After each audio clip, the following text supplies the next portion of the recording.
ಇನ್ನು ಡಾಕ್ಟರ್ ರಾಜ್ಕುಮಾರ್ ಅವರ ಸಮಾಧಿಗೆ ಪೂಜೆ ಸಲ್ಲಿಸಿದರೆ ಶಿವಣ್ಣ ಇವತ್ತು ಕಂಠೀರವ ಸ್ಟುಡಿಯೋದಲ್ಲಿ ಇರತಕ್ಕಂಥ ಡಾಕ್ಟರ್ ರಾಜ್ಕುಮಾರ್ ಅವರ ಸಮಾಧಿಯ ಬಳಿ ಆಗಮಿಸಿ ಅವರ ತಂದೆ ತಾಯಿ ಮತ್ತು ತಮ್ಮ ಮೂವರ ಸಮಾಧಿನೂ ಅದೇ ಜಾಗದಲ್ಲಿ ಇರತಕ್ಕಂಥದ್ದು ನೋಡ್ತಾ ಇದ್ದೀರಾ. ಅವರು ಮತ್ತು ಅವರ ಪತ್ನಿ ಸಮೇತರಾಗಿ ಆಗಮಿಸಿದ್ದಾರೆ. ಶಿವಣ್ಣ ಬಂದು ಮೂರೂ ಸಮಾಧಿಗಳಿಗೆ ಪುಷ್ಪಾರ್ಚನೆಯನ್ನು ಮಾಡಿದ್ದಾರೆ. ಅವರ ಪುತ್ರಿ ಕೂಡ ಜೊತೆನಲ್ಲಿದ್ದಾರೆ.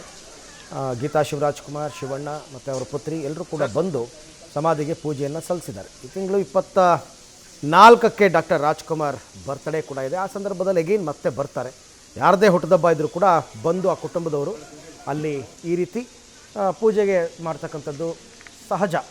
ಸೊ ಇವಾಗ ಬಂದಿದ್ದಾರೆ, ಅವ್ರ ಕುಟುಂಬದವರೆಲ್ಲರೂ ಕೂಡ ಬಂದಿದ್ದಾರೆ. ಅಪ್ಪು ಬರ್ತ್ಡೇ ಟೈಮಲ್ಲಿ ಬರೋಕ್ಕಾಗಿರಲಿಲ್ಲ ಶಿವಣ್ಣ ಅವ್ರಿಗೆ.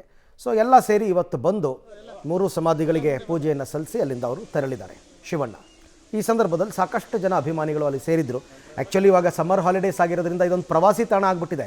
ನಿಮಗೆ 4 ಜನ ದೊಡ್ಡ ದೊಡ್ಡ ವ್ಯಕ್ತಿಗಳ ಸಮಾಧಿ ಅಲ್ಲೇ ಇರೋದು. ಡಾಕ್ಟರ್ ರಾಜ್ಕುಮಾರ್, ಅವರ ಪತ್ನಿ ಪಾರ್ವತಮ್ಮ ರಾಜ್ಕುಮಾರ್, ಪುನೀತ್ ರಾಜ್ಕುಮಾರ್ ಮತ್ತು ಅಂಬರೀಷ್, 4 ಜನರ ಸಮಾಧಿ ಕಂಠೀರವ ಸ್ಟುಡಿಯೋದಲ್ಲೇ ಇರೋದು.